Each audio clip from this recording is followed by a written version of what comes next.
Good afternoon. I'm back here. Thought I'd slip up on you. I'm going to be down there in a flash. I'm glad to see so many of you here this afternoon because I do get paid by the head. Usually. I'm retired though now. Retired from the practice of the law after 50 years, half a century of almost living inside of courtrooms. And it's strange. As soon as I retired, the 20-minute trip downtown to my office suddenly seemed like 100 miles on the train. And now that I'm home all day, every day, I never go out at all. In fact, I have days when before I'll risk the enormous exciting journey from my cozy bed all the way to the kitchen table, I have to stop and think hard about the return trip. You know what I'm talking about, don't you? I thought so. You're no spring chicken. Well, I'm no spring chicken either, but you know, people keep telling me how young I look. I got my hair cut the other day, and a friend of mine said, "Clarence, you look 10 years younger." So I got it cut again. Maybe I'll just keep on getting it cut. Well, are you here for entertainment or for edification? Both. I'm not up to that. I'll tell you what, though. I'll supply the one if this beautiful lady here in the aqua jacket will supply the other. I'm just teasing you. You know that. You hope. Well, this is comfortable. This is familiar. Now that I'm retired, I do quite a bit of lecturing and debating out here on the Chautauqua circuit, and I'm told I'm supposed to make some remarks tonight on the subject of justice. What is it? What's my idea of it? What's my conception of it? Well, I arrived in a town recently to speak, and I found that the subject of the evening's debate was the existence of God. Now, I'm an agnostic, and my opponents were Catholic priest, Protestant minister, and the local rabbi. About the best we were able to do that night was to debate each other's existence. I think it ended in a draw, but I hope I'll be able to do better tonight. But I tell you, even at my age, I find it difficult to believe in something that I can't form a mental picture of, I can't get any first-hand experience of. Suppose I'm like the young fella back during the Great War who was being inducted into the Army, and the draft board wanted to determine his mental competence, I suppose, to know whether he'd enjoy the barbed wire and the bayonets and the mustard gas. So they asked him what he'd do if he saw a train going south at 60 miles an hour and another train heading north at 100 miles an hour, about a mile apart on the same track. And the boy said, "Well, I'd run and get my brother." And they said, "Well, why on earth at a time like that would you run and get your brother?" And he said, "Well, he ain't ever seen a train wreck before."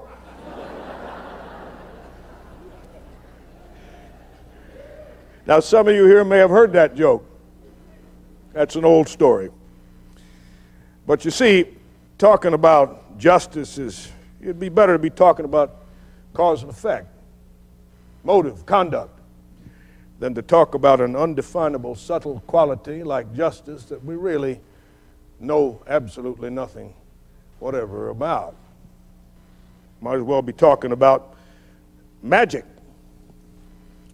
I'm going to try these stairs now.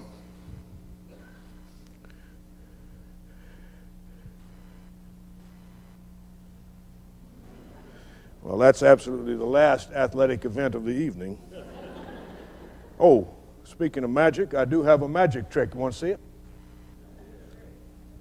Watch closely.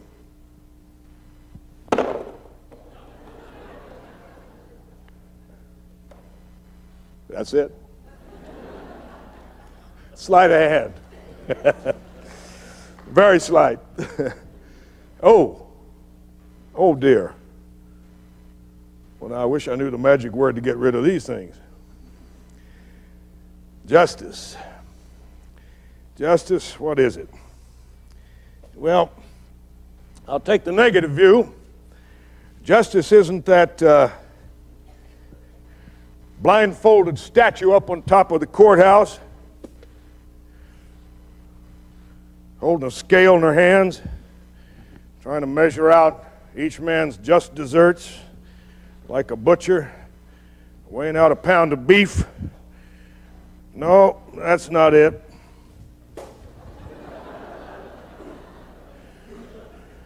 Sympathy and love and hate and fear and position and power and privilege don't count with that blind marble goddess. That's not it. Maybe we can get at this another way. When I was very young,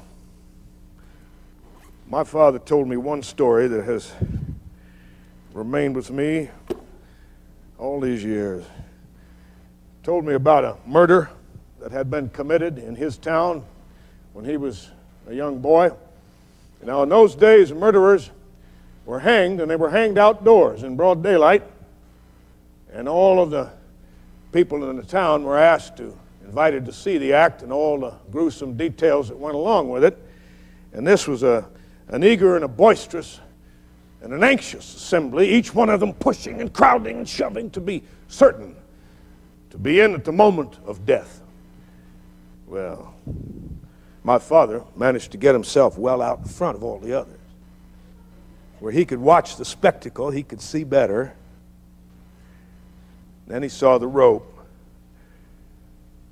and he saw it adjusted around the man's neck, and he saw the black cap pulled down over the man's face, and he turned his head away. He could stand no more. And for the rest of his life, he felt humiliated, shamed, that he could have taken even that much of a hand in the killing of a fellow man. I believe that nature loves life, and the greater the sanctity the state pays to life, the greater the feeling of sanctity the individual will have for life. But there are always exceptions. In Chicago recently, two wealthy, educated, privileged boys committed a perfect crime, unmotivated, untraceable. They kidnapped, murdered in cold blood, then tried to ransom a child they'd chosen totally at random. You remember. And the newspapers called it the most atrocious crime in history. It was to be the trial of the century, and the prosecuting attorney called for the death penalty for these monsters. I went in, tried to do what I could.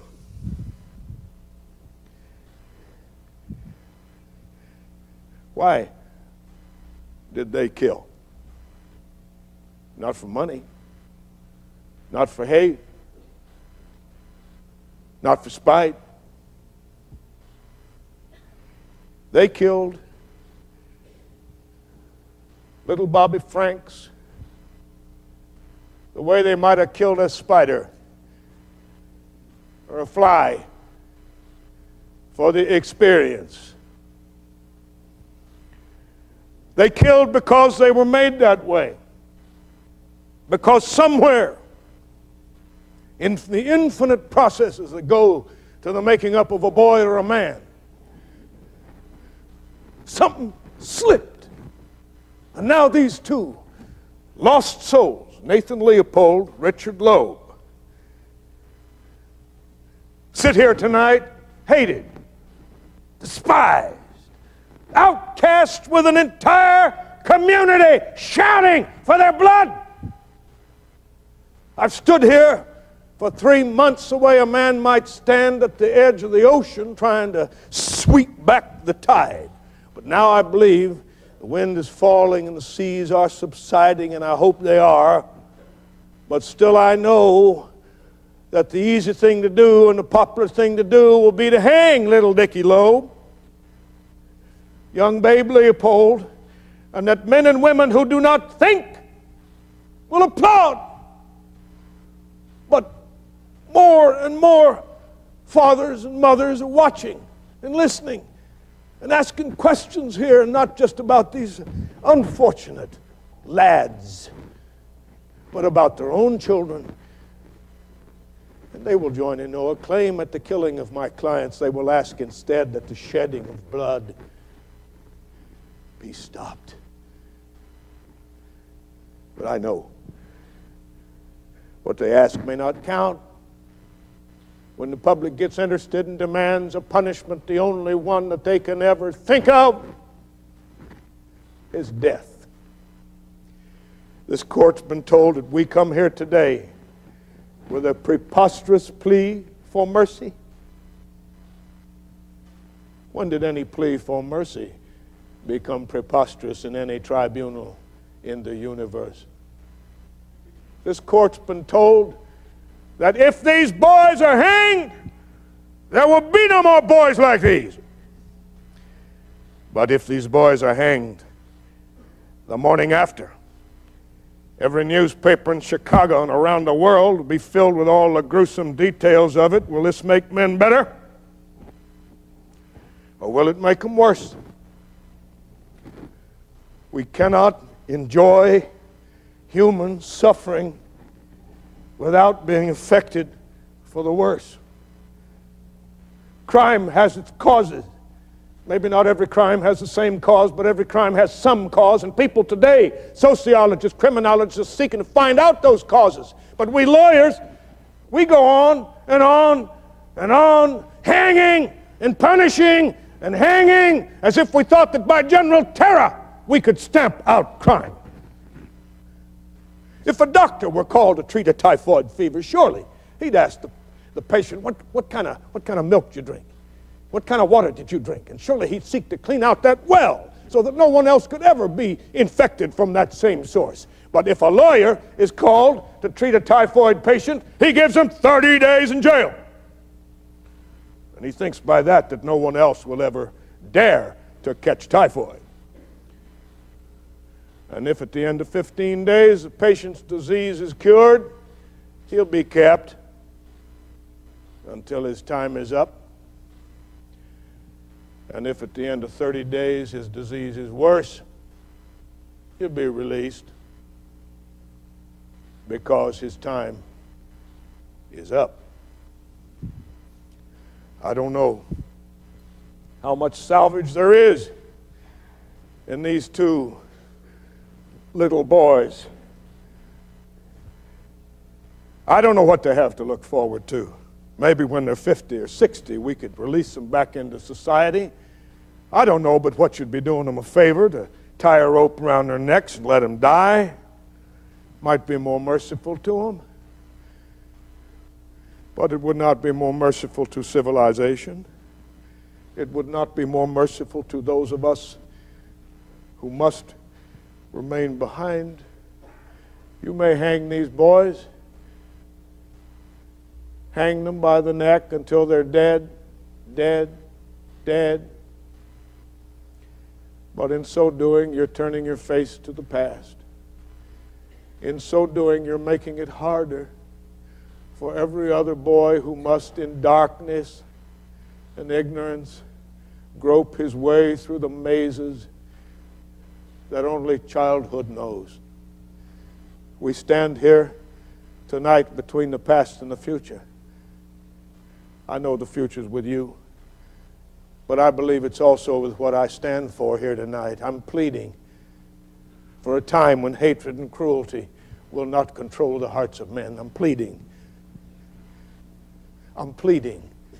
for a time when through patience and judgment and understanding and charity, we will learn that all life is worth saving and that the highest attribute of man is mercy.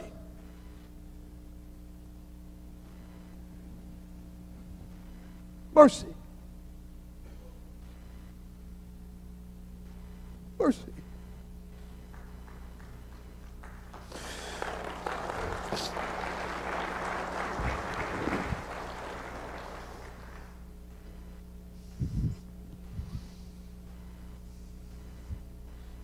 I grew up in a large family. Maybe that's why today when people ask me my opinion of abortion, I tell them, well, I'm somewhere in the middle on that subject. I was the fifth of 8 children. So I'm not especially enthusiastic about preventing somebody else from being born. We were an ordinary American Puritan family. Loved each other very much, but we never said a word about it to each other. Any sign of affection was a sign of weakness. Where my mother got the name that I've answered to for so many years, I don't know. Maybe she read it in some novel or some play. Clarence. My one consolation with this cross is that the boys at school could never think up any nickname that was half as inane as the one my parents gave me. My father studied for the Methodist ministry, and as a direct result of that, lost his faith in God. Got so bad he couldn't even be a Unitarian. So he became a furniture maker and the town undertaker. Now those two pursuits naturally went together in small towns in those days. And he made beautiful and useful chairs and tables and beds. But I remember that the sale of a fine coffin meant more to him than any piece of furniture he could make. But my father constantly neglected his work to read books. Where he got the money to buy them, I don't know. Neither by nature nor by training had he any business ability or faculty for getting money. Our mother was the efficient, practical one in our family. It was her industry and intelligence that saved us all from dire want. But what I believe is that I was mainly shaped by my mother, by her masterly personality and her infinite kindness. She died when I was 13. So my memory of her is blurred, faded. Hard to form a mental picture of her anymore. Recently I went home to Kinsman, Ohio, walked down the pathway to the little churchyard where she lies buried. For some reason I could not lift that latch and open the gate and go in and see her where she lies. Changed into weeds and grass and trees, flowers. She was an advanced woman. That's what they called women's rights advocates of that day.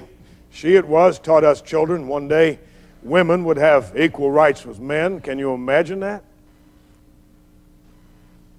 My father was a dreamer. And of course, any man who cared more for the ideas of Voltaire and Thomas Jefferson and Thomas Paine than he did for the orthodox religious and political ideas of his own day, and any man who spent more time and energy trying to help oppressed people than he did providing for his own family was a foolish and improvident and a shiftless man. He was a village infidel. And our home was a constant stopping place for an endless army of tramps, poor and ragged and black and white, with a haunted look to their eye. Secretly, they'd slip into our house and crowd into my father's study next to our little bedroom, where they'd talk in whispers all night long. I heard the name Wendell Phillips, Frederick Douglass, Sojourner Truth. Of course, later I realized my house, my home, was a station on the Underground Railroad. I don't know what it was influenced me to become a lawyer. I know I didn't want to work. Must be some lawyers out there. Didn't want to work with my hands. I know I was I was influenced by the show of the legal profession. My father was anxious for me to love learning as much as he did, so Greek and Hebrew and Latin and science and philosophy and politics and law. So I got a year at college. I got 1 year at Allegheny College, and I studied mainly baseball.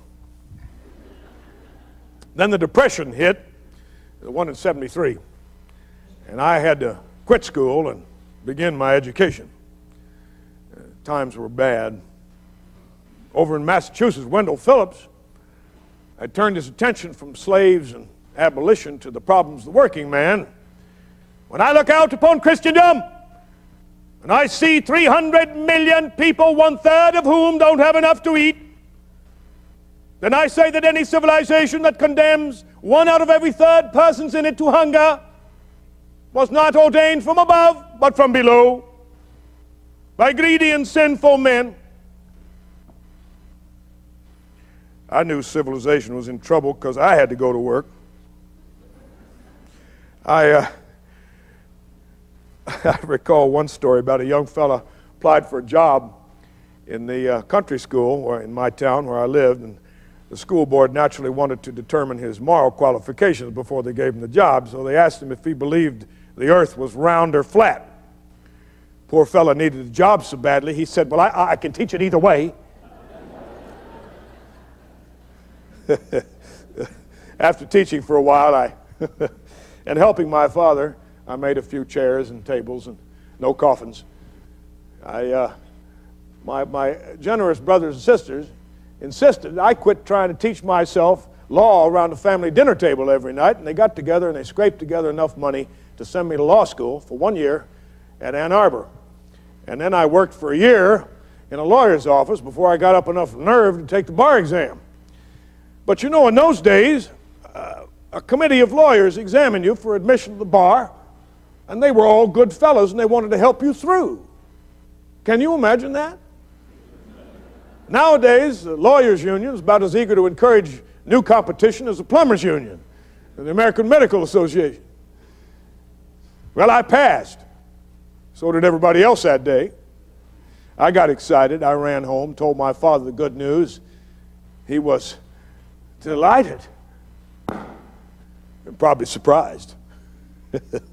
Well, now I had a license. I had been called to the bar to practice law. I flung my shingle to the breeze.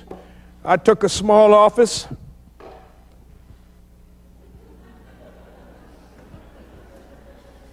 And I sat down to wait for the clients and the money to roll in. And I waited. And I waited. I'd been called to the bar to practice law, but no one called me to practice on him. So, almost no one. After a while, I moved to Chicago. Ooh. I rented an office, in a desk in a large public office, and I opened a civil law practice, and I waited. And no one came in, almost no one. In a year, I earned less than $300. I was not a success. I got very discouraged, gloomy, almost despairing. I was lonely. I was homesick. If I'd known where to borrow the money, I'd have gone back home to Ohio. Well, I joined a political debate club, anything to meet people. It was full of hungry, ambitious, clientless lawyers, all of them eager to speak on any political question, regardless of their hasty or uninformed opinions.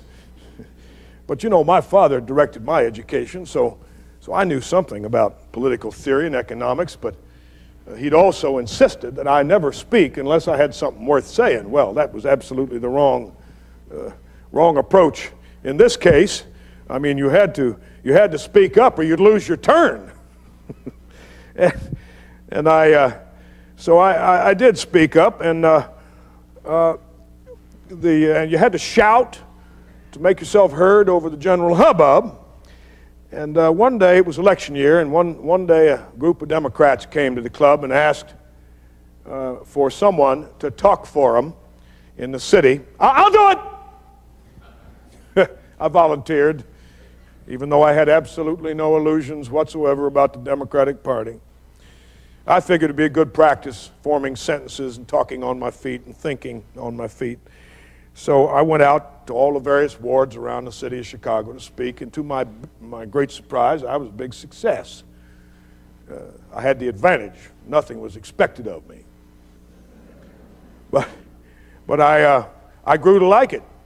I got self-confident, and I began to feel as if I was talking around the fireside to my friends, able to say what I please, when I please. The Democrats got in. And 2 months later, after the election, the new mayor asked me if I'd be interested in a job with the city as special assessments attorney. Yes! Well, gracious me, when do you think you might be ready to start? How about right now? I had absolutely no idea what a special assessment attorney did, but I was put on the payroll that day at $5,000 a year. The only sure thing about luck is that it'll change, as Bret Hart put it. I worked hard. I moved up. Within a short time, I was appointed corporation counsel for the city of Chicago at a substantial rise in salary.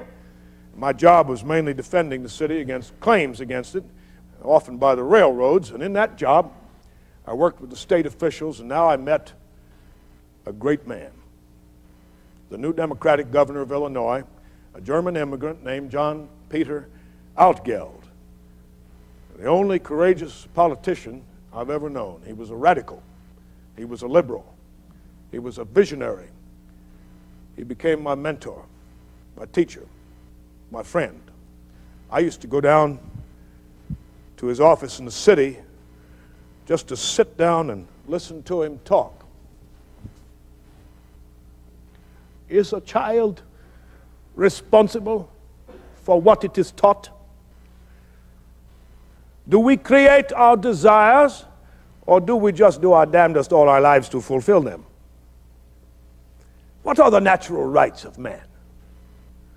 Do you really think nature cares a damn about rights in the human sense? Isn't the earth given in trust to all mankind? Then how can you believe that land should be reduced to private property? So, you admire socialism, then you must also have enough faith in mankind to put your life, your hopes, into the hands of the masses. So, you agree, the present system is unjust. Good. How would you fix it? I don't know. All I know is I feel that individual rights are sacred, but a way has to be found to protect the weak from the strong, and we must find a way to redistribute the wealth of the world in a more just manner. But these paradoxes are certainly beyond my power to resolve. Altgeld said, there are many ways, but the path to justice is not the path of glory. It's stony and long. It's lonely. It's filled with pain and martyrdom. But when the time comes for you to choose, you will know. And then, my dear friend, you must go straight ahead, even if it leads to doom. At this moment, I received an offer of a position as general attorney for the Chicago and Northwestern Railway, a road that I had beaten a few times when I worked for the city. I knew it was a chance for power, for influence, for lots of money. Went to see the president of the railroad, Mr. Marvin Hewitt, in his grand office.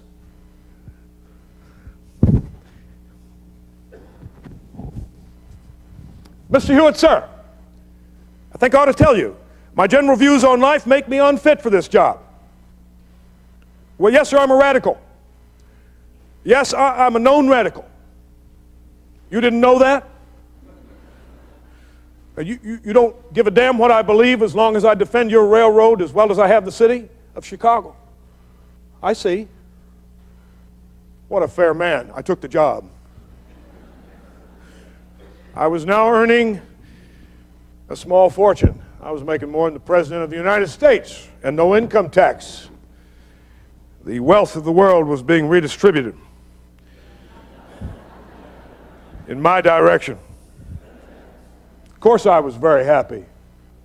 So for some reason, though, I didn't tell my father my salary. But now I was well on my way to becoming a good lawyer. By that I mean one who springs to the defense of big business, and attends all the Bar Association meetings. I bought a house, fine house, on the north side, with a view of the lake. And like my neighbors, I knew nothing now of suffering or despair or tragedy, and I didn't want to know. I was much too busy working for the railroad all the livelong day. I've been working on the railroad just to pass the time away. I couldn't ignore it. Suffering in the rest of the country in 73, depression, 77, panic, 86, 87, 88, crash, panic, depression, and now in the 90s, armies of homeless and hungry people roamed the cities and the countryside, begging and stealing and terrorizing communities. Children were learning crime before kindergarten. And radicals like Emma Goldman tried to warn us, don't you know? Necessity knows no laws. A starving person has a right to a share of his neighbor's bread. Demand it, demand bread, demand work. If they deny it, take it. In 1894, war was declared by Capital on Labor. George Pullman Jr., George III, absolute monarch of the Pullman Railway Car Company, fired half his workers and reduced the wages of the other half by 25%, but he refused to cut dividends to his investors or rents on the houses in his company store or prices in the company stores where the people who worked for him had to buy every single thing that a family needed to live. One of his workmen, a man with 4 children, worked 16 straight 10-hour days and received, after deductions, a pay packet of 7 cents. He gave it back. If Mr. Pullman needs the money that badly, he should keep it. Well, the workmen got up a committee to ask for a meeting with Mr. Pullman to discuss their problems. And they asked for, and they got a promise that they would not be fired from their jobs if they petitioned in person. And of course, George was about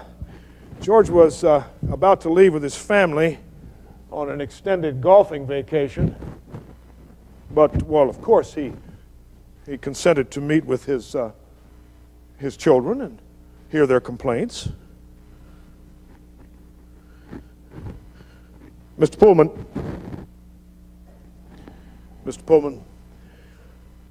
I'm a steady man.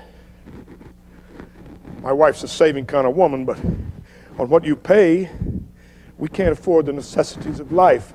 I find I'm in debt to you for my common living. Something's wrong. It's a terrible depression, my children, terrible. We must, all of us, take our share of the pain. The next day, he fired these workmen who had stood in his office with their caps in their hands, and he threw them off railroad property with their families. He fired the wrong men. They were members of the American Railway Union. Down tools! Down tools! Inside of 4 days, 150,000 men were on strike against 18 railroads. Every train between Chicago and California was stopped in its tracks. Then the strike spread east: Baltimore, Philadelphia, Washington, New York, Boston. For the first time in our history, American working men had seized control of a vital industry. Got people's attention. All the railroads, including my own, hired strike breakers to move their trains and told them to protect railroad property with deadly force against these low-class criminals, strikers, who only 4 days before had been their loyal children. I went to my office. There was a memorandum on my desk. You're required to attend a committee meeting tonight to formulate a plan to break the strike.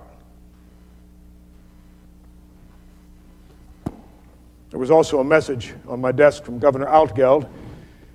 I would like you to meet the man whom the newspapers are calling the most dangerous man in America, the leader of the strikers. His name is Eugene Victor Debs. That night, I went down to the rail yards.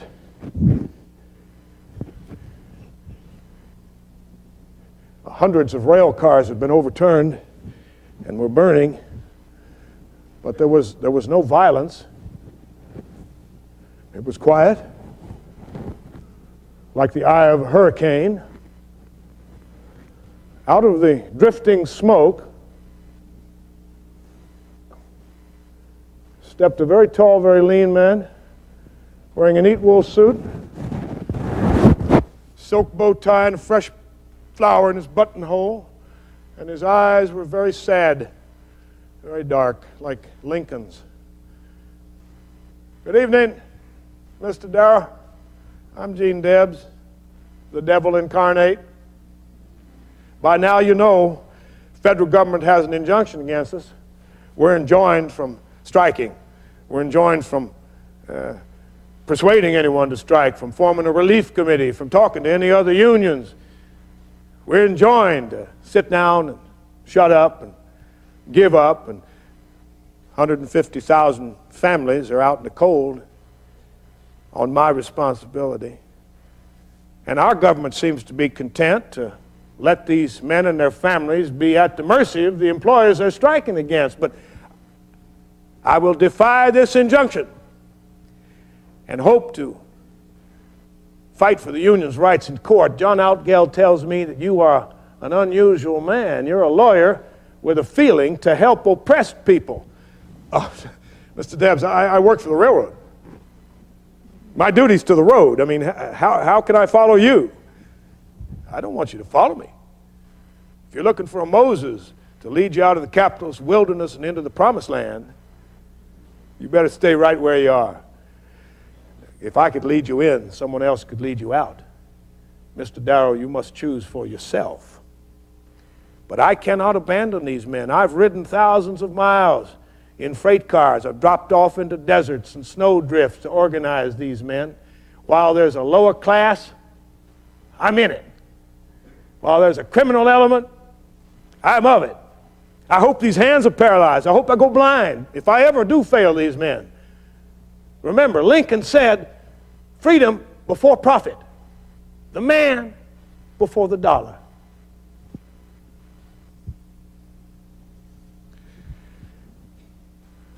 The next day was the 4th of July. The sound of bugles woke Debs up. He went to the window. Down below, on the lakefront, federal troops were assembling. 15,000 soldiers had been called out to break the strike. Debs ran down the stairs into the street.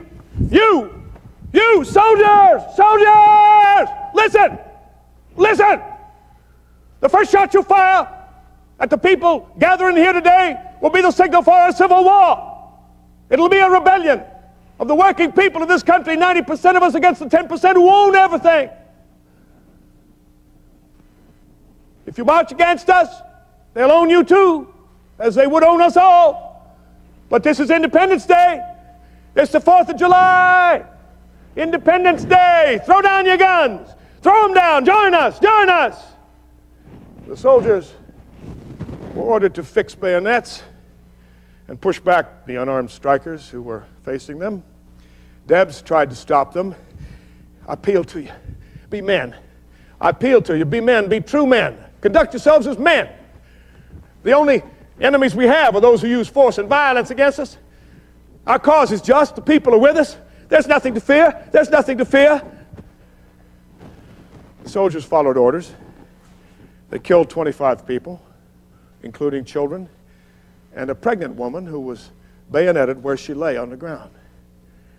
And Debs and the entire board of the railway union were arrested and charged with conspiracy, with conspiring to interfere with interstate commerce. And the next day, the railroads hired a lawyer to prosecute the strikers, and the United States government, the same day, hired the same lawyer to pursue their federal injunction against the union. I went into the office of my boss, Mr. Hewitt. It doesn't matter whether the government ordered the injunction on behalf of the railroads or the railroads ordered it on behalf of the government. What's certain is that they're on the same side. It isn't fair. Well, Clarence, I hope you're intending to remain neutral. Mr. Hewitt, Debs has asked me to take his case. He's asked me to defend him against you. I can see no reason other than my own selfish interest for turning him down. So I'm going to do it. I see. Well, you must do what you think is right. But from now on, Clarence, Mr. Hewitt, from now on, don't call me Clarence.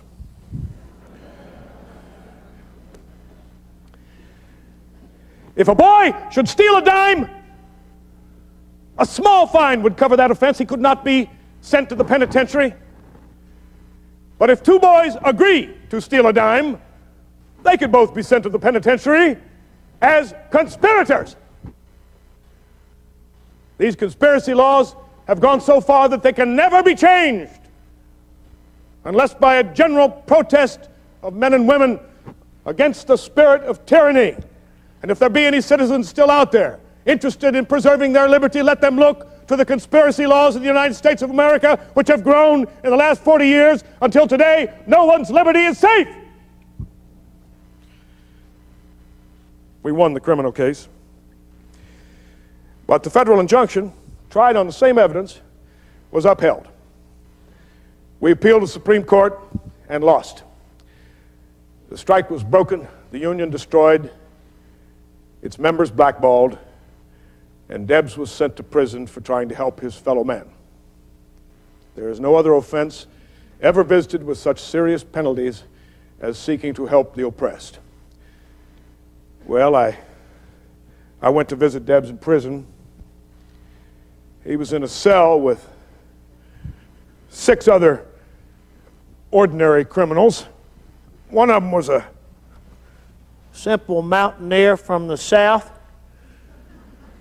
who had done nothing other than to give nature a chance to convert corn into whiskey. Well, he could not imagine why he was there, any more than I can imagine why men who believe themselves to be civilized build cells.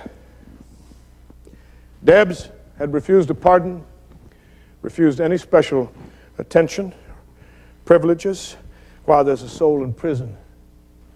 I'm not free, but you know this place isn't so bad. Look out there, Mr. Darrow. See that garden of beautiful flowers? I know there are bars on the window, but you know I never see those bars. Mr. Darrow, I've been thinking. I think that mankind has endured the reign of gold long enough. Money constitutes no proper basis for civilization. I believe the time has now come for us to regenerate society. I believe we're on the verge of a universal change.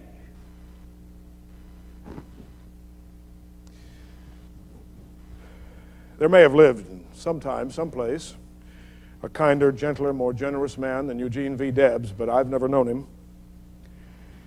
I became labor's lawyer to carry on the fight that Debs had begun. I knew they'd call me an agitator. I was one. The charge is always the same. Forming a union is a criminal conspiracy designed to destroy an owner's business. But, gentlemen of the jury, I believe in the Union that a woman has a right to every advantage and every opportunity a man has. But you've seen these young women and these children here on the witness stand. It's not opportunity. It's necessity. Drives them into George Payne's sweatshop. In this day of machines, women, young women, little girls, little children can do the work that men did for much less pay. And George Payne here can drive the man, the husband, the head of the family out to tramp the streets. Now, this is the problem that confronts labor in the United States today. And when I see a man who's willing to grind his fellow working man into the dust, that he should have more wealth. And when I see a man who covers his daughter and his wife with silken gowns, while the children of his town sit at his machines like criminals in prison, unable to speak to one another, unable to go to the bathroom without permission, then I say that George Payne has spun his garments from the bowels of these babes. The world's dark, but it's not hopeless. I leave this case with you. Their fate is in your hands.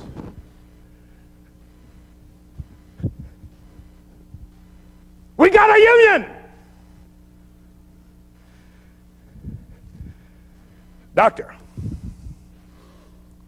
can you describe black lung? Oh, black lung. Black lung. It's a lung that's absorbed coal dust. The dust ruptures the air cells and causes coughing, and eventually the man has to use every single muscle in his chest to gain one breath. You take that lung, put it in water, it'll sink like a stone. I've seen men so bad off, you could use their spit for ink. So coal mining's sort of like going to war. Same chance of coming back alive. Professor, can a man support a family as a miner? Oh, no, no. No, the men are kept at starvation wages. Why? For control. A man whose wife and children are at the edge of famine is not likely to complain about his job. And, of course, many of these men are immigrants. They don't speak English, or not much. And, of course, they have large families. That's why so many send their children out to work. They must, to survive. Tommy, what does a breaker boy do? You sit astraddle the coal chute, high in the air, and as the broken coal comes rushing down, you try to pluck the dirt and the slate out of it so that the weighmaster on the other end's weighing only coal. How many hours a day do you work? 12. How many days a week do you work? 7. Is it dark down there? Is that how you lost that hand? Got it caught in a belt. How old are you, son? 11 and a half. How old are you, child? 9, you think? Don't you know? You're not sure. Been to school? No. Been to church? No. What about God then? What do you know about God? You're not sure He doesn't work in your mind. He might work in the next. Gentlemen of the commission, this demand for an 8-hour day is not a demand to shirk work, as has been claimed in this case. It's a demand for the right of the individual to have a better life. And I measure it from the only standpoint from which this commission has the right to approach this question. And that is, what will make the best man, the longest life, the most intelligent man, the best American citizen to build up a nation that we will be proud of, The manual worker who asks for an 8-hour day, who asks for shorter hours, asks for a breath of life. It's no answer to say, if we give him shorter hours, he will not use them wisely. He will not use them wisely! This is scarcely worth reply. Our nation, our civilization was formed upon the belief that God has implanted in a man something that makes him use his privileges for the best.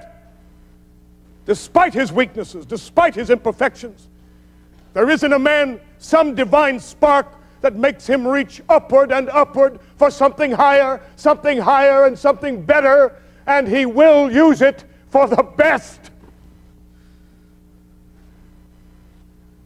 And until you, Mr. Railroad President, will take your son by the hand and lead him up the breaker's stairs and sit him down to pluck against that trough of moving coal, and until you, Mr. Lawyer, will take your pale daughter by the hand and leave her at the gate of the silk mill at 5 in the morning. Let me speak for the children of the poor, and if you can prove to me that if we do not employ these children, the world will come to an end, I say stop it then.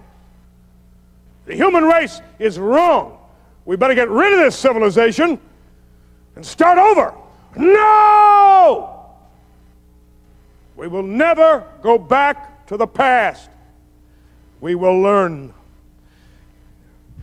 We must learn that there is a better way in this world than by calling hard names or throwing stones or shooting guns or invoking starvation to settle our disputes. We got an 8-hour day. The commission criticized the employment of children, but they did not prohibit it. We won something.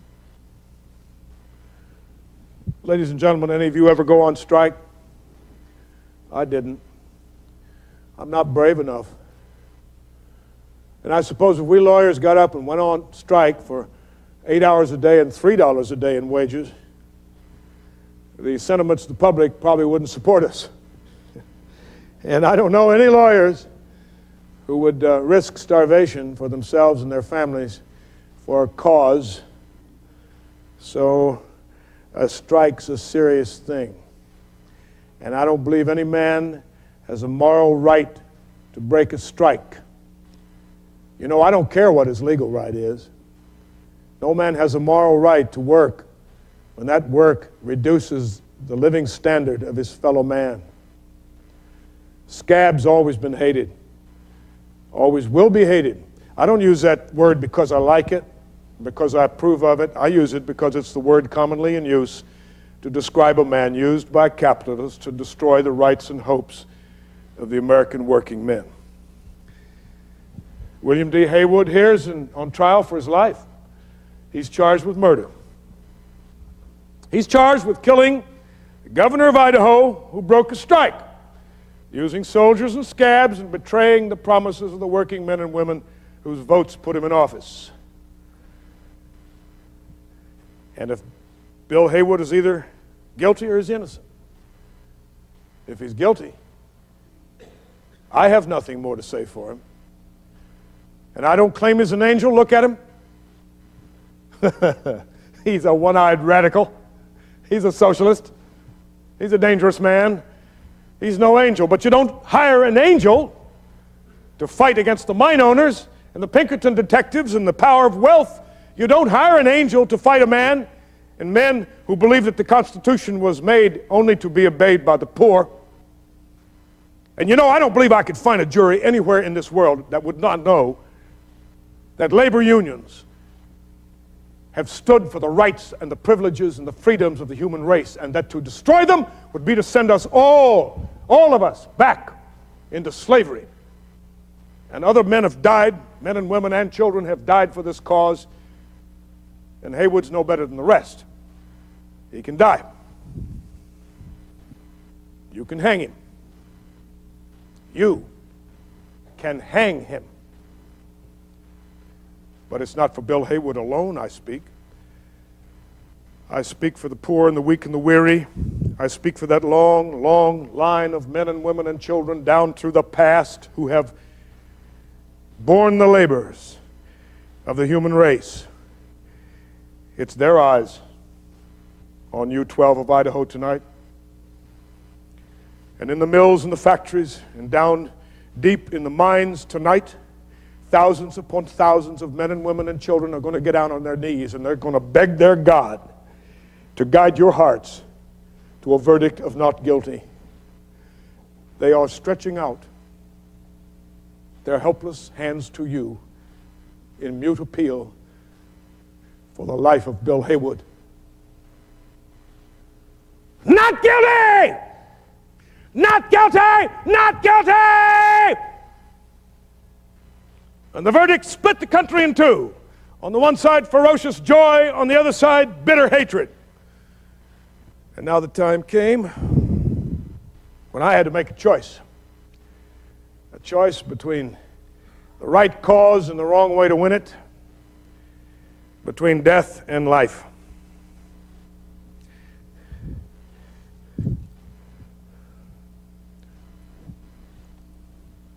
I'd offer you some, but not enough.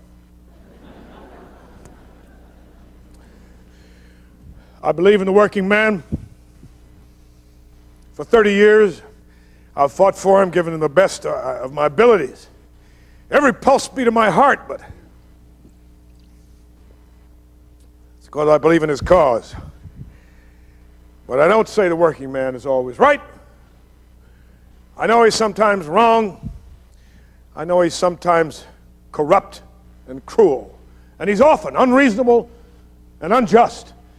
But I don't believe that any bitter contest in this world was ever fought by an army that was always wrong or always right. October the 1st, 1910, Los Angeles Times building blew up, burned to the ground, and 20 men, non-union workers, scabs, were trapped inside behind an iron door that was intended for use as a safety exit, but which had been ordered to be kept locked by the owner of the building, by the owner of the paper. And jammed against this scalding door, these men suffocated. 2 men, activists involved in the fight to unionize the Times, were accused of planning a dynamite bomb. They were brothers, Joseph McNamar and his brother, his kid brother, Jamie. And they swore that they were innocent, and I believed them, along with every working person in this country. And I hated the charge brought by General Harrison Gray Otis, the owner of the paper, the man that kept the door locked, that the entire labor union movement is responsible for this disaster. All union men are murderers at heart. I went to Los Angeles to tear the prosecution's case apart. And when I dug into the evidence, it became very clear to me that they would stop at nothing to prove the McNamar brothers guilty. It became even clearer that they were guilty. James had planted the bomb. Joseph had bought the dynamite. They'd hidden it on their property. They'd left signed receipts. Prosecution's case was very far along. They were out there busily trying to pick their jury. So immediately, we defense team hired a Los Angeles detective to investigate prospective jurors for us. Things were moving much too fast. I went to the jail to talk to my clients, the McNamara boys. Boys, if we go to trial next week with the evidence as it is, we don't stand a chance. Joseph said, Mr. Darrow, we never intended to kill anyone. The bomb was only a pineapple. We only meant to scare those scabs away. I believe you, Joseph. And what you're saying means a great deal to me, but it won't mean anything to the prosecution. They're going to prove you guilty. You're going to spend the rest of your life in prison at the very least. And as for your brother here, young Jamie, they're going to hang you. The union will never let that happen. Boys, do you think the union cares a damn whether you live or die? The union leaders are perfectly willing to let the McNamara brothers be martyrs for the cause. But they need innocent martyrs. And you're damn well not innocent. I'll die for the cause anyway. Shut up, Jamie. Mr. Darrow, what do you want us to do? I don't want to see my brother hang. I told them what to do. And they listened. And they agreed. I knew we couldn't win the case. The McNamara brothers would be proven guilty. And if they went to their fate insisting on their innocence, they would stand on the scaffold, Jamie surely, and probably both of them. And the black hoods would be pulled down over their faces. And the Union would have 2 fresh new martyrs, and General Otis would have his revenge. Where was justice? What was justice? I couldn't do it. I was labor's lawyer, but now I realize I'm a lawyer first. I have to do absolutely everything I can to save my clients' lives, no matter what they did. And if the union's cause is in the way, or any other cause, the hell with it. I went straight to City Hall to talk to the prosecuting attorney. I knew what I had to do. I knew it had to be done fast. I knew it had to be kept secret. Order in the court. This court will come to order. May it please the court. On behalf of my clients, Joseph McNamara and his brother James, I would like to change their plea from not guilty to guilty. For a moment there was a profound, ominous silence in the room. Then there was a mad rush of reporters to the wires. The faithful supporters of the brothers, the working people, just sat there. They had believed in their boy's innocence until this moment. They just sat there staring at me. At last, I had to go out. I went out with the last of them, and it was growing dark outside. There were a couple of street lamps on, and I could see men and women tearing McNamara buttons from their coats and throwing them into the gutter. I walked straight into that crowd that had cheered me all the way to the courthouse. Now they saw me and they threatened me. Coward! Traitor! I didn't care. I didn't care. The brothers might spend the rest of their lives in prison, but they were alive. There was only one road I could see, and I took it. I didn't care if it led to happiness or doom. 3 days later, I was arrested, charged on 2 counts of trying to corrupt the jury. Los Angeles detective that we had hired, Bert Franklin, this gumshoe, was arrested outside the courthouse attempting to give a juror $4,000 as a bribe. He went to the grand jury and he told them I was the man who had given him the money. I was the man who told him what jurors to bribe. I was indicted, along with Franklin, who knew he would never serve a day. He said so. How did he know? I was the only one they wanted. I was the only one they wanted. I was taken to trial. I faced 10 years in prison. No money came from labor unions for my defense. I was on my own. Gentlemen, I've told you in every way I can, both under oath and not under oath, that I am not guilty. You know, I'm about as fit for jury bribing as a Methodist minister is for tending bar. Well, I've tried to help in this world, and I've counseled gentleness and kindness for every living human being, but don't ever think that your own liberty is safe. Don't ever think your family is secure. Don't ever think any living human being is safe when I, with some influence and some money and some power and respect in the community, can be brought here into the shadow of the penitentiary under evidence like this. I don't have much of a mind anyway, or I wouldn't have sent Franklin down to the corner of 3rd and Main there in broad daylight to bribe a juror, and then over to the corner of Los Angeles Street, give a juror $4,000, and then run down there myself to make sure he was doing it right, half a block from the courthouse here. Lord, this court should adjourn and try this case on Monday with the insanity cases. Prosecutor insists that I gave Franklin a check. A check to bribe a juror? I, a stranger in Los Angeles, gave Franklin a check on a Los Angeles bank for $1,000 to bribe a juror. Fine. Fine logic. Another case for the insanity court. Consider the probabilities. Consider the absurdities. Leave out the moral question. Leave out the traditions of a profession I've followed for 35 years. Leave out everything but the bare chance. Would I take that chance? Would I? Would I take such a chance, surrounded as I am, as I have been from the beginning of this case, with these gumshoes, these detectives everywhere, thick as lice in Egypt? Detectives to the right of me, detectives to the left, detectives up ahead of me, detectives close behind. Theirs is not the reason why. Theirs is but to sleuth and spy.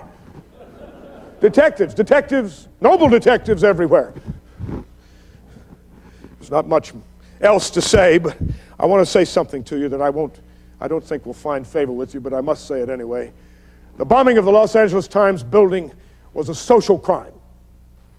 That does not mean it ought to have been committed.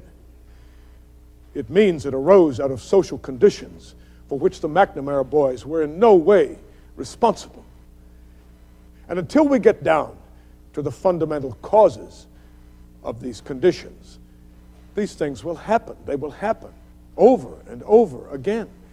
As the earthquake happens, as the hurricane comes to uproot the trees, as the lightning comes down to destroy the poisons in the air. And we as a people, we are responsible for these conditions. I would have walked from Chicago across the Rocky Mountains and over the long and dreary desert to lay my hand on Jamie McNamar's shoulder and tell him not to put dynamite in the LA Times building. But speaking as I am, and I know I am for my own liberty now, I will not step back 1 inch, not 1 iota from what I believe as to the condition and the reasons and the causes of these crimes.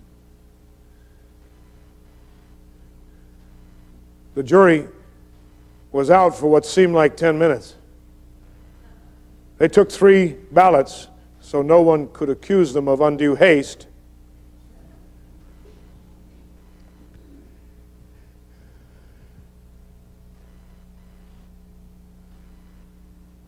They found me not guilty.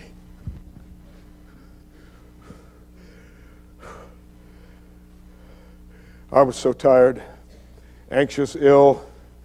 I'd been 2 years in Los Angeles fighting these battles. I had no money left. I'd borrowed $20,000 from my friends in Chicago for my own defense. Had no business left, no clients. Had to sell some of my books to get by. I don't believe my father would have done that. One evening I received a telegram.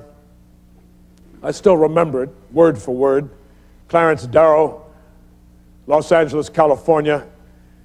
I hear you have spent your life defending men for nothing, and now you are broke from defending yourself. I will let you have all the money you need. Am sending draft for $1,000. Frederick D. Gardner, St. Louis, Missouri. The name was utterly unknown to me. A complete stranger wanted to help me. There is a deep gulf between despair and hope, but sometimes it's only a step across. What a country. What an America of the spirit this is. The sun is shining. Birds are singing in the trees again.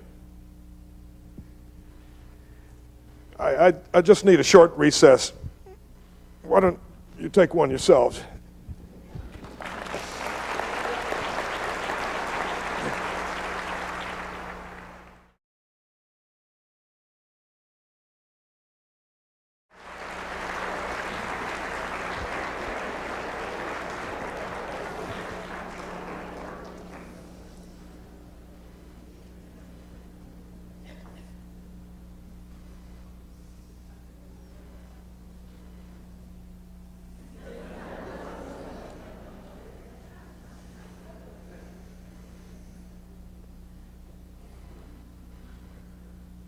Well, the management has asked me to tell you, those of you who've come back, and those of you who are still awake, that the doors are now being shut. It's too late, there'll be no refunds. The McNamar case cost me many friends, mostly among labor unions, and it's all very well to say that a person is presumed to be innocent until they're proven guilty. As a matter of fact, anyone accused of anything is presumed to be guilty. Any acquittal is a miscarriage of justice. Most people only know what they read in the newspapers. They read that I was indicted for bribery. It changed things. I didn't care. Made no excuse. Went back to work. I opened a small office. Sat down to wait for anybody who'd come through the door. Well, I didn't wait long. When I started out as a lawyer, it was the intention of having a civil practice. Like most people, I looked upon jails and criminals as leper colonies, something to be avoided if at all possible. But the path that my life took finally made it impossible for me to refuse help to anyone in pain and suffering. It was selfish of me.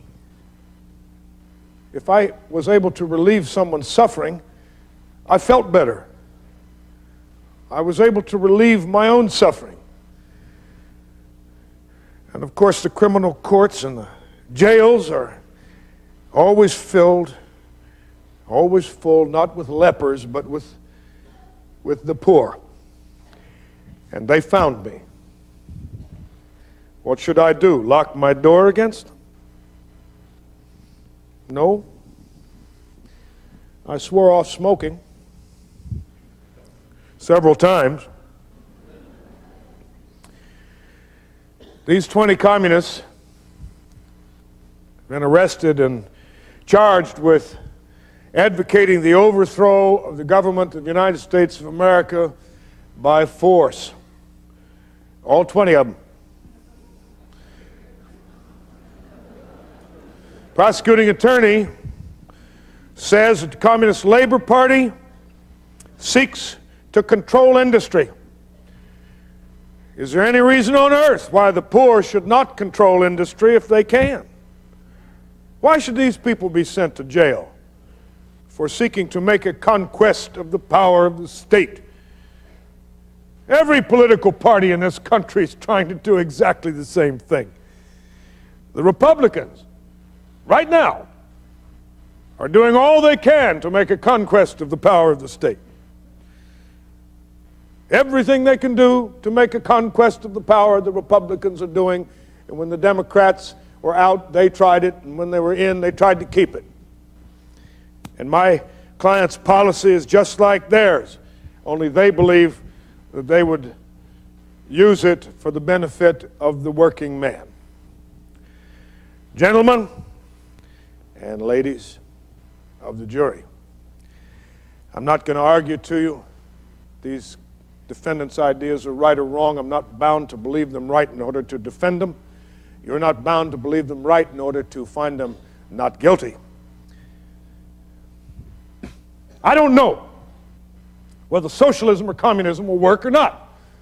I do know that capitalism does not work. It's a crazy quilt under which no man can be truly honest or truly unselfish or live without sacrificing his fellow man. My clients are dreamers. Maybe a fool's dream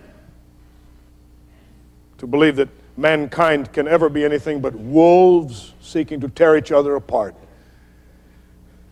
But their principles have come down to them from all of the idealists of the past. Karl Marx said it last. We read to you here from the New Testament, show that Christ was a communist. Prosecutor said, "Do you compare your people to him?" I say, yes, they're lineal descendants. And you would have sent Christ to jail, same as you want to try to do to my clients here. Ladies and gentlemen, where do you think the world would be without these rebels? You owe everything you have, everything you ever hoped to have, from these brave people who think and speak and act. And if this jury should make it harder for a person to be a rebel, you'd be doing the most you could for the damnation of the human race. Jury voted guilty. Foreman said, "This is our country, best country in the world. They don't like it, let them get the hell out. Go back where they came from." We appealed to the Illinois Supreme Court, and they agreed with this jury, except for one dissenting justice who said, in a country such as ours, isn't it best to allow free and open discussion of all of these public questions? You know, the governor commuted their sentences before they'd served a day in prison, and he used the dissenting justice's opinion as his excuse.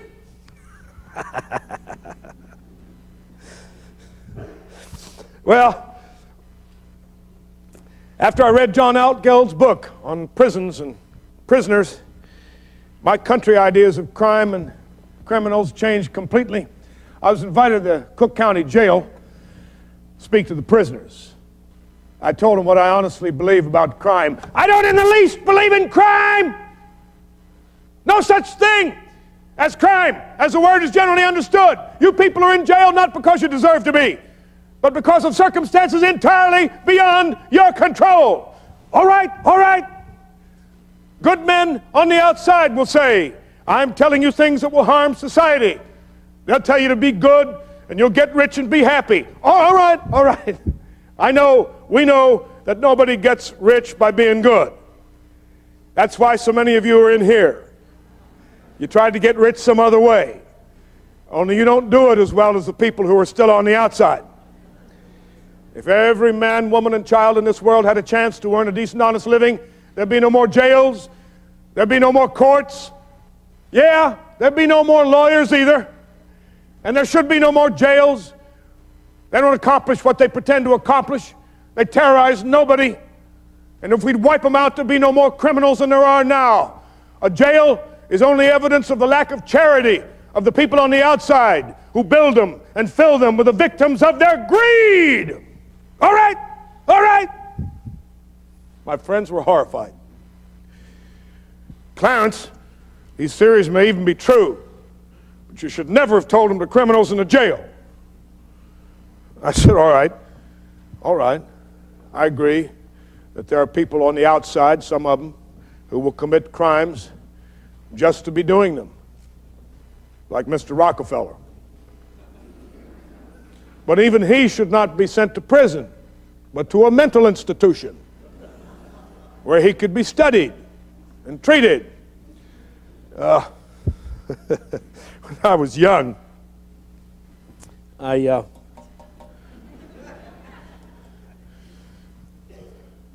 I practiced law mainly to show how smart I was.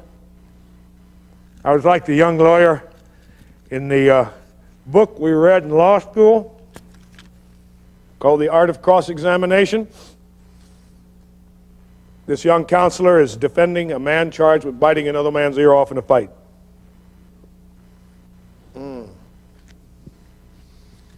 There's only one witness. Counsel stands up to cross-examine. He says, well, did you actually see my client bite this fellow's ear off in the fight? And the witness says, no, sir. No, sir. Counsel could have sat down right then. Should have sat down right then. But no, he was bound determined. He was going to ask one more question, show what a great legal mind he had, Attorney General material. Ha-ha, so, you didn't actually see my client bite the fellow's ear off. How can you be so all-fired dang sure? He did bite it off. And the witness says, well, sir, I saw him spit it out.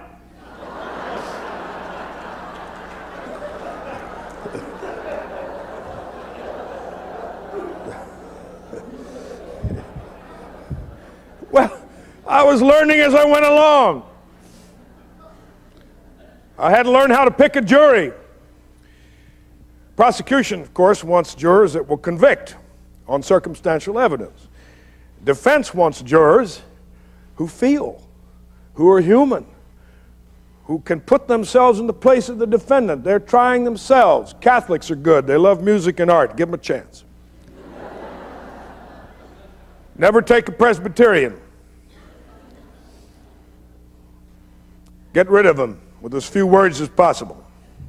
He knows your client's guilty, even if your client's a Presbyterian. Baptists, even more hopeless if possible. The only home for any non-Baptist is hell. You don't want them on a jury. No Lutherans. Well, Methodists. Let's talk about Methodists. Methodists are, they're near the soil. They won't take a drink, but they're not half bad. You know, if you sat down between a Methodist and a Baptist, you'd move toward the Methodist to keep warm.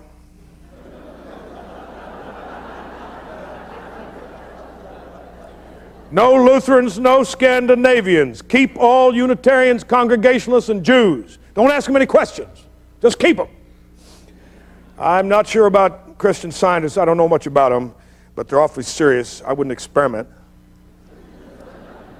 Never take a rich man. He'll convict. Unless, of course, your client is accused of violating the antitrust laws or selling worthless stocks and bonds, something of that sort. And as for women, well, so far, they take their newfound privileges a little too seriously. They're absolutely certain that their jury is a great step forward for the human race. But like the rest of us, they're not quite sure which way is forward and which way is backward. So unless they love your cause, they can be ominous. You know, at one point in my young life, I got tired of fighting mankind's greatest enemy in the courts, public opinion. And I thought it would be easier in the legislative arena. I was so hungry and desperate for social justice that I committed politics. I was sentenced to a term in the Illinois state legislature.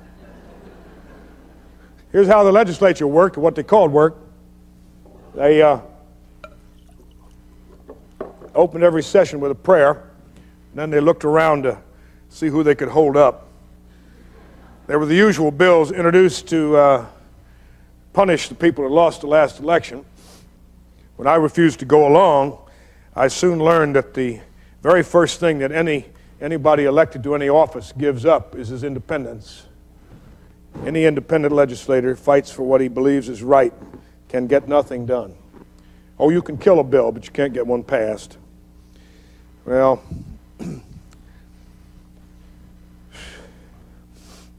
my term in the legislature was brief. Not brief enough, but brief. Got a lot of reading done. It was before crossword puzzles had been invented. I didn't do any log rolling. I wasn't worried about offending my constituents. They'd elected me. I hadn't asked them to vote for me.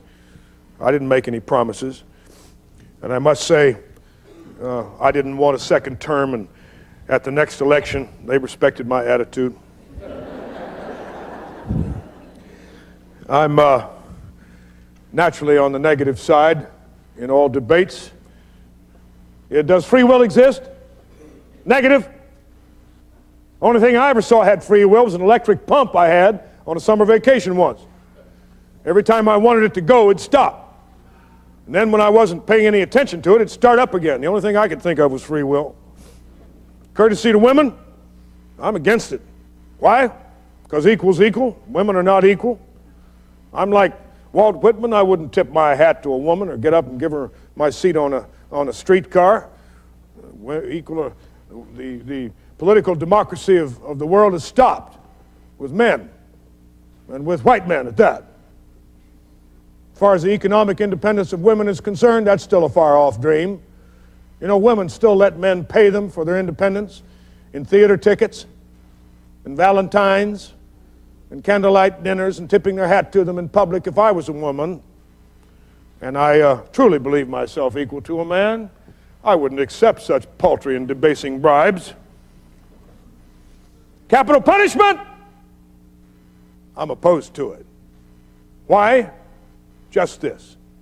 It's too horrible a thing for the state to undertake. Hanging men does not prevent murders. It makes murderers. And it's always political, isn't it? I can prove it. There was a public execution in Louisiana recently.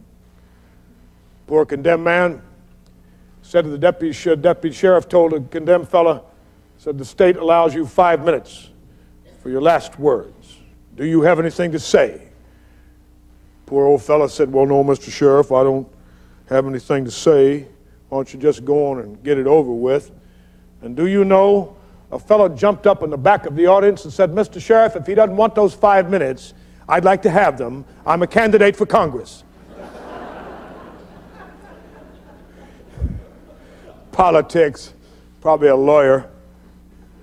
Prohibition, I'm opposed to it. Why? It's a question of philosophy of government. My opponent here says he believes in freedom of speech. In other words, he'll let me talk about beer, but he won't let me drink it. What's the good of talking about it if you can't drink it? Just makes it worse. Right now, I'm getting awful thirsty just talking about it. If you take from this world, down through the past, all the men and women who have drunk, why, you'd take from it most of the poetry and literature and almost all the works of genius man has produced. What kind of a poem you think you'd get out of a glass of ice water?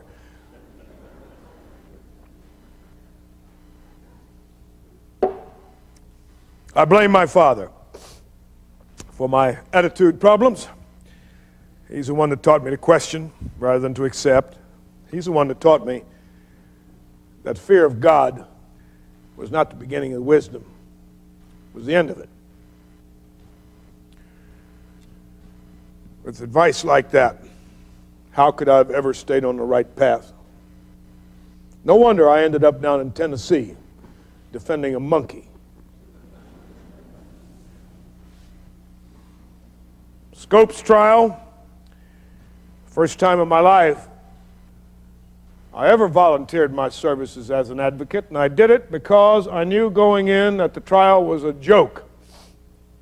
My client, John Scopes, 21-year-old high school biology teacher, was arrested for violating a new Tennessee statute which forbade the teaching of any fact or theory which denied the creation story of man in the book of Genesis in the Bible, and for teaching any theory that advocated that man was descended from a lower order of animals.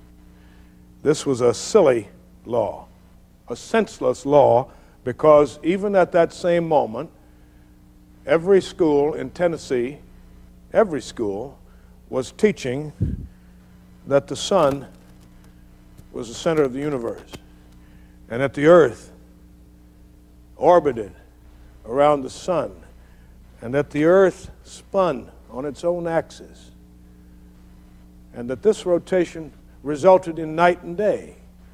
And these accepted facts are far more in contradiction with the book of Genesis than anything in Darwin's theory of evolution. But the fundamentalist preachers who are back of this law honestly believe and sincerely taught that every single word in this book was a fact to be interpreted literally. Balaam's ass spoke to him.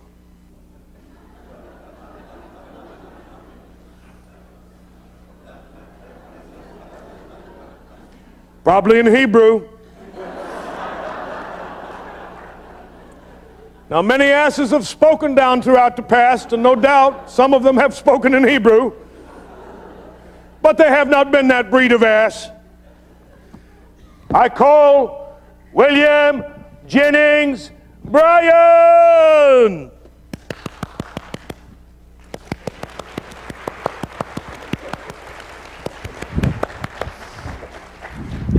Welcome to Tennessee, Mr. Bryan. Oh, they met him at the train station with a torchlight procession. Giant signs and banners were hanging from the buildings and swinging from the trees and between the bridges. Come to Jesus. Read your Bible daily. You need God in your business. Where will you spend eternity? Prepare to meet thy Maker. Oh, Mr. Bryan, hallelujah. Lord be praised. Lord be praised. You've come. You've come. The jury was 6 Baptists, 4 Methodists, 1 disciple of Christ. I knew I ought to just plead my client guilty and get on the next train back to Chicago. But no. Mr. Bryan, you're a religious man, aren't you? Spent a good deal of your long life studying the Bible. Do you believe that everything in the Bible should be interpreted literally? You do. So when the Bible says Jonah was swallowed by the whale, how do you interpret that? I see. So you say the Bible merely says that it was done. So you don't know if that was an ordinary run of whale or one made specially for the purpose? That was a miracle. I see. And for you, one miracle is as easy to believe as another. Yeah, it is for me too. So it would be just as easy for you to believe that Jonah swallowed the whale. You say I have a definition of fact that includes imagination? Well, I say you have a definition of fact that excludes everything but imagination. You believe the story of the flood? You do? When was that flood? 2348 BC. Exactly? How was that calculation arrived at? You don't know? What do you think? You don't think about the things you don't think about. Do you think about the things you do think about? Sometimes. All right, this is the year of grace, 1925, isn't it? Isn't it? I need a writing instrument. Anyone have a pencil or a pen I can borrow? I need to set this down. Thank you. All right, I'm going to have to write on my hand here. I'll give this back if I win. I have 1925. I have 2,348. What do I do with these figures, Mr. Bryan? Do I add or subtract? I add. 8 and 5. What is 8 and 5? 13. Thank you. 3. Carry 1. All right, I get 4,273. Now, if my arithmetic's finite, we can correct it later, but let's make this definite. 4,273 years ago was your flood, in which all living things not contained within Noah's ark were destroyed. The fishes may have lived. Oh, that's a joke? Oh, that's your humor. All right. But you do believe that all tribes, all civilizations, except possibly for the fishes, were wiped out in that flood. And that therefore, all tribes, all civilizations, all languages, all of the animals that exist upon this earth came upon this earth within the last 42 or 300 years. Well, Mr. Bryan, do you know any real scientists, including any Christian one, on the face of this earth who believes any such thing? Don't you know that the ancient civilizations of China are between 6,000 and 7,000 years old? Do you know how many people were living in Egypt 5,000 years ago? Do you know that there are thousands of books in our libraries on these subjects? Have you read one? Have you read any? How old is this earth? Was it created, was this earth made in 6 days? The Bible says the morning and the evening were the first day. Was that a 24-hour day? Then why does the Bible say day? Was the sun made on the fourth day? It was. Then how could you have the morning and the evening for the first 3 days without any sun? Could the days have been periods of time? They could. Could they have been long periods of time? They could. Then the creation might have been going on for a very long time. Thank you, Mr. Bryan. If today you can take a thing like evolution, make it a crime, teach it in the schools, then tomorrow you can make it a crime to teach it in the churches. At the next session, you may ban books and newspapers, and then you may force any religion you want upon the minds of man. And if you can do the one, you can do the other. And then you may set Catholic against Protestant and Protestant against Jew until with waving banners and beating drums you're marching backwards to the glorious age of the 16th century, when fanatics lighted flames to burn anyone who dared to bring enlightenment to the human mind.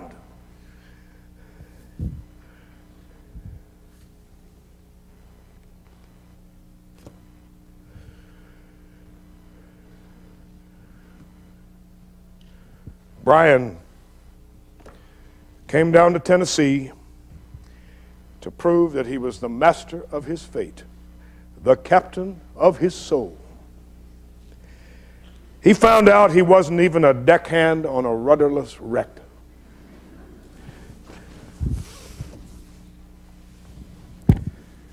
Well, a committee came to me from the National Association for the Advancement of Colored People. Asked me to take on another political trial. A black doctor had moved into a white neighborhood. There was a riot. A white man was killed. I said, no, no. How can I defend 11 Negroes in Detroit charged with murder? Detroit, home away from home for the Ku Klux Klan? No, I'm old. I'm tired. I need a rest. I'm not mentally fit. I'm not physically fit. I need a rest. As I was making these excuses, I knew I'd go. I get tired of resting. I took the next train to Detroit and went to the jail to visit with my new client, Dr. Ocean Henry Sweet. Well, he bought a house. Nice neighborhood, in the corner of, it's the corner of Garland and Charlevoix Streets. It's an all-white neighborhood. And as soon as the neighbors found out he was a colored man, they banded together and formed a neighborhood improvement association. It made threats. Well, Dr. Sweet asked for police protection, which was provided. And he moved into his new house, and he took with him his wife and his baby and 2 of his brothers and 6 of his friends. And he also took with him several rifles wrapped up in a gunny sack and a valise full of cartridges. Dr. Sweet was a man of strong character. He grew up in Florida. In his town, there was a beautiful big shade tree that no Negro ever passed without fear. It was a place of execution for Negroes who dared to step out of line. And as a boy, Dr. Sweet had watched a drunken, laughing white crowd pursue a Negro youth along that street to that tree where they poured kerosene on him and set him on fire. And they took photographs of it as he was burning to death. And then they took the burned bones home for souvenirs. When he was 12, Dr. Sweet blazed a trail out of that place of hatred and terror, and blazed that trail not only for himself but for his 10 brothers and sisters. And any boy who does what Dr. Sweet did for himself does pretty well. Any boy starts out with nothing, works his way through college studying medicine, working as a bellhop and selling popcorn, then goes to Europe, studies medicine in another language, all the while earning every penny, shoveling coal and shoveling snow. And then comes home to practice medicine among his own people. That's some fella. And you know, of course, Dr. Sweet's handicapped. His handicap's the color of his face. But he moved into his new house.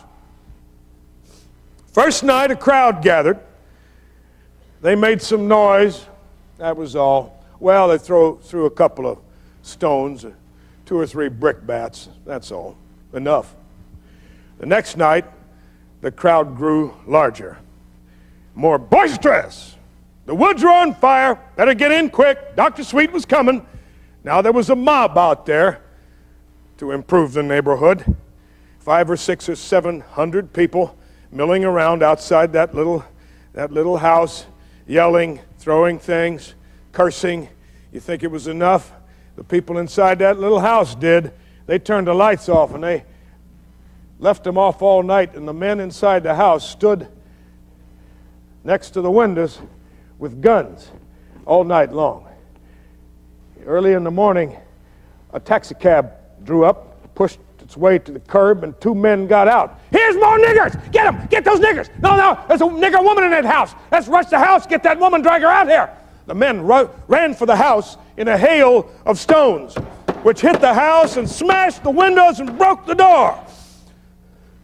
Then the mob charged like a human sea, like a tidal wave, enough to wash that little family off the face of the earth. Inside that house, Dr. Sweet said, was pandemonium. Men were running from room to room. Some of them had guns. When I opened that door to let in my brother and I saw that mob, I knew I was face to face with the mob that had haunted my people down throughout their entire history. I'm black. My back was against the wall. Because I'm black and I had the courage to buy a house, these people intend to kill me and my family. There was no place to hide, no place to run. Now a shot came from the street into the house.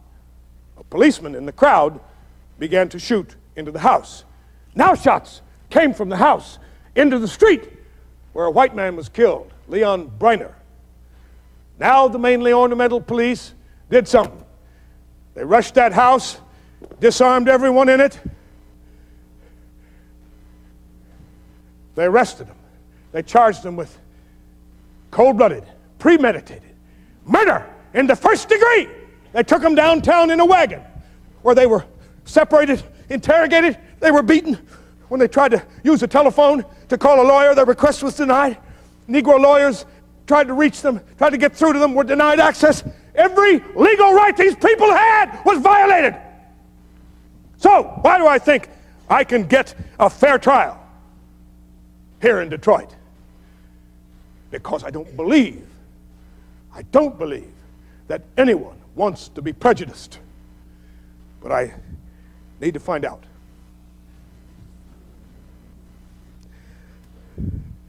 Ever invite a colored person to your home for dinner? Okay. You believe any colored person's your intellectual equal?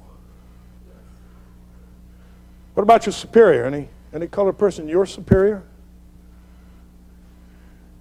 You folks back here, you believe I could get a fair trial for these folks if I could get an all-black jury?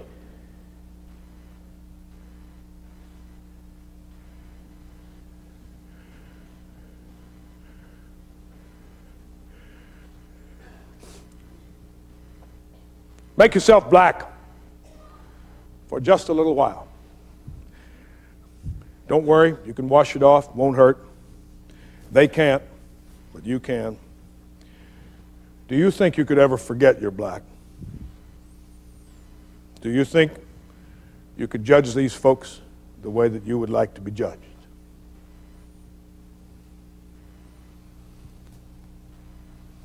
Suppose you had your choice. Right now, rather be black or blind. What about your hearing? Rather be deaf or colored?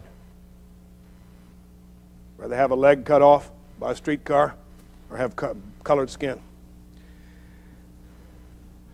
Don't you wish sometimes that black problems and black people would just go away somewhere where you wouldn't have to think about them anymore or worry about them?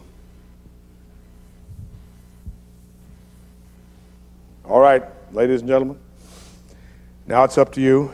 Prosecution expects you to stick with them, vote your skin color, do the dirty job for them. Mr. Mild here, my friend, the prosecutor, says race and color have absolutely nothing whatsoever to do with this case. This is a case of murder, pure and simple. I insist there's nothing but prejudice in this case.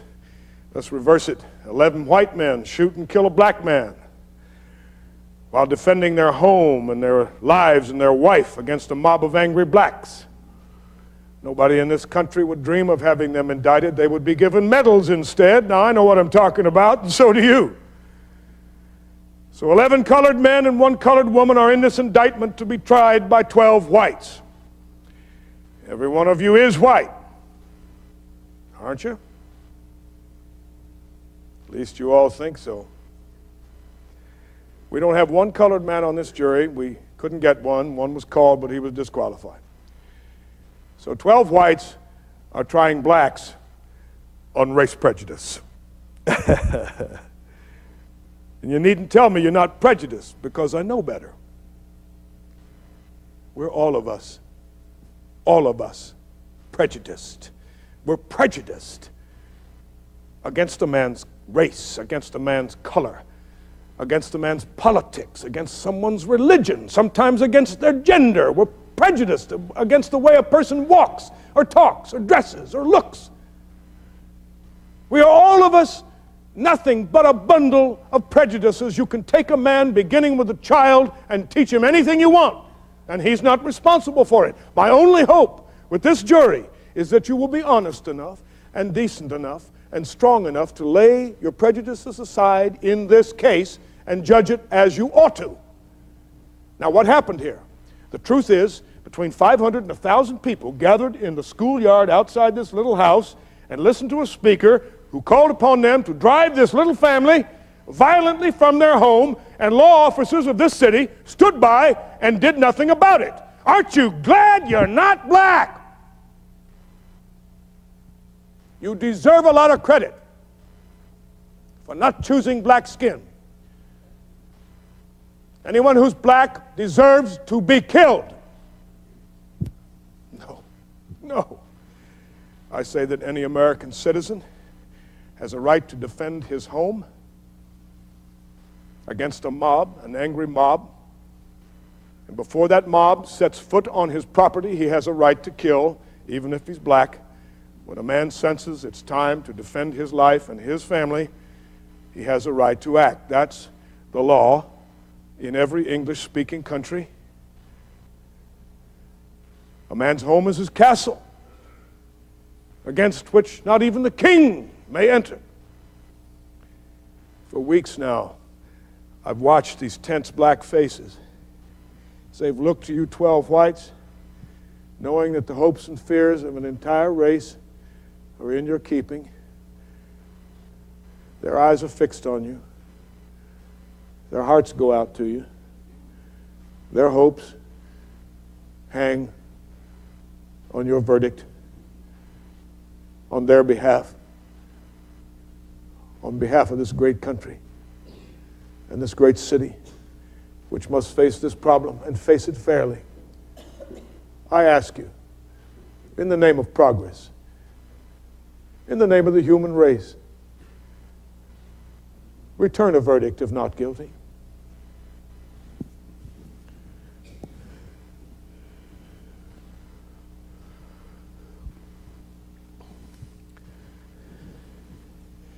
I've never had a man hanged if I undertook to try his case, not one, and I never will, because I will never dare to take another chance. I've found that no one wants another life. All we want to do is go on living. And I've lived so long, I've formed a habit. And a fixed habit, as Mark Twain said, is a very difficult thing to change. With my last breath, I'll probably try to draw another. I apologize for taking so much of your time here tonight, but you know how it is when you get old. You develop this foundation of wisdom and facts that you feel you have to tell. You moralize, like Tolstoy, who probably didn't know what was the matter with him. When he got old, he got good. Well, that hasn't happened to me yet, but then I'm inherently modest. If it ever does, I hope some good, kind friend will hit me in the head with an axe. Oh yes, justice. Well, I'll take the negative view. It's not power. It's not greed. Not cunning. It's not following accepted precedents and old rules of the past. It's not producing more wealth when the great mass of humanity lives always at the edge of want. It's not logic. It's not fine distinctions or lofty ideals. Maybe it doesn't exist. Maybe there's no such thing as justice. And maybe it doesn't matter. Maybe the only thing that matters is if we realize our common suffering and our common need, it will create in us a desire not for justice, but only to help in this world in proportion to our strength. I was reading last night of the aspiration of the old Persian poet, Omar Khayyam. It appealed to me as the highest that I can envision. I wish it was in my heart. Oh, how I wish it was in the hearts of each of you. So I be written in the book of love. I do not care about that book above. Erase my name or write it as you will. So I be written in the book of love.